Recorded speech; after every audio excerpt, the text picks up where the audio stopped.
Hi, this is Lucia with The Art of Love, and this week I would like to discuss a topic that was actually suggested by a listener.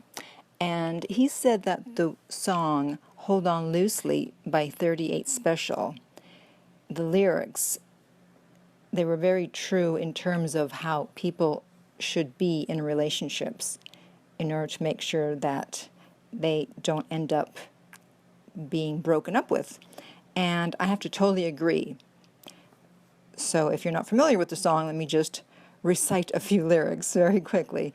The first verse says, "You see it all around you, good loving gone bad. It's usually too late when you realize what you had." On to the chorus, "Just hold on loosely, but don't let go. If you cling too tightly, you're going to lose control. Your baby needs someone to believe in and a whole lot of space to breathe in." Absolutely true, because most people fall into two different categories. One, they're either holding on too loosely and they're not giving the person enough attention, and the person feels that they're really not interested in them.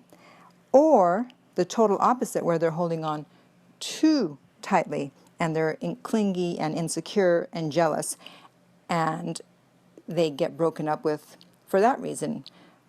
The people that call me for coaching, they usually fall into those two categories. And I know in my own life that most of the time when I broke up with someone, it was because they were holding on too loosely. And as soon as I realized that they really weren't that interested, I said, okay, I'm out of here. And I remember one guy that we weren't in a committed relationship. We were seeing each other casually for several months. And then I found out he had a girlfriend, which would explain why we were seeing each other casually.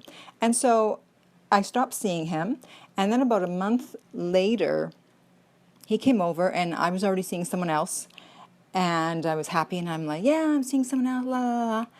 And out of nowhere, he burst out sobbing. I've never seen a guy cry like that. And he also said, "I love you." And I said, what? He was the last person on earth I would ever have suspected would, first of all, cry, and secondly, say that he loved me. And he was sobbing so much he couldn't stop, that he had to go into the bathroom because he was so embarrassed. And so here's an example of someone who had these feelings that he wasn't expressing. He was holding on way too loosely. That's why he was seeing someone else. And I figured, okay, he doesn't care. I mean, obviously he's seeing someone else, and he always treated me very coolly, not cruelly, but coolly. You know, he's like kind of cool towards me. So I thought, well, he's not really that interested.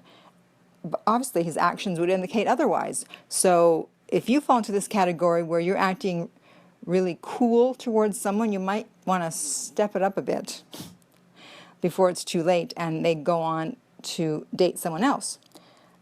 And then, of course, there's the other category where people are too insecure and jealous and clingy and needy.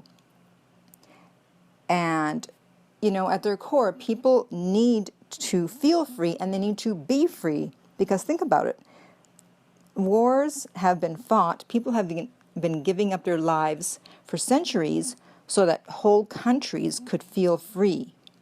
And so why would a person that you're dating not want to feel free? Why would they just willingly give up their freedom and have you constantly questioning them and wanting to know what they're doing and where they are and who they're talking to? And people don't want to live like that. They don't want to feel like they're children again with parents checking up on their every move. I remember this one guy, he was dating someone, and he was at the grocery store checking out his items, and his girlfriend called, so he figured, well, I'll call her as soon as I get to the car. So he called her a few minutes later, and she said, "Where are you?" And of course he said, "I was checking out my food at the supermarket." And she said, "Read me your grocery bill."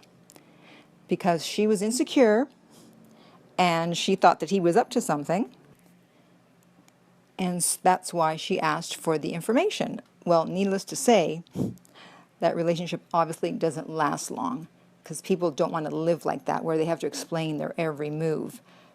if you're unsure about someone, unless you have proof positive, you can't accuse them of anything. And they can't pay the price for someone that you dated in the past who was unfaithful to you, because that was in the past. This is someone else. So until someone proves that they're not trustworthy, then it's just easier on everyone to just trust them until they give you reason not to trust, because freedom is at the very core of our nature, and no one is going to give it up willingly. They'll give it up in the beginning when they're very much in love, where they want to see you all the time, etc., but then eventually they need space, like the lyrics say in the song, a whole lot of space to breathe in. Yes, just because you're together, it doesn't mean you own the other person.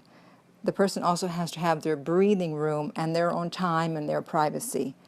So look back at your own relationships or even your current relationship and think, am I doing or did I do one of these two things that led to a breakup or is going to lead to a breakup if I continue?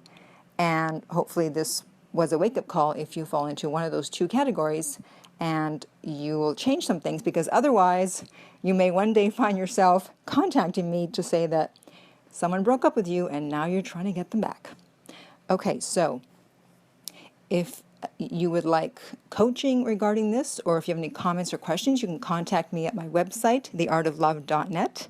If you're listening to this on iTunes, I would appreciate if you would rate and review the podcast. If you're listening on YouTube, please subscribe.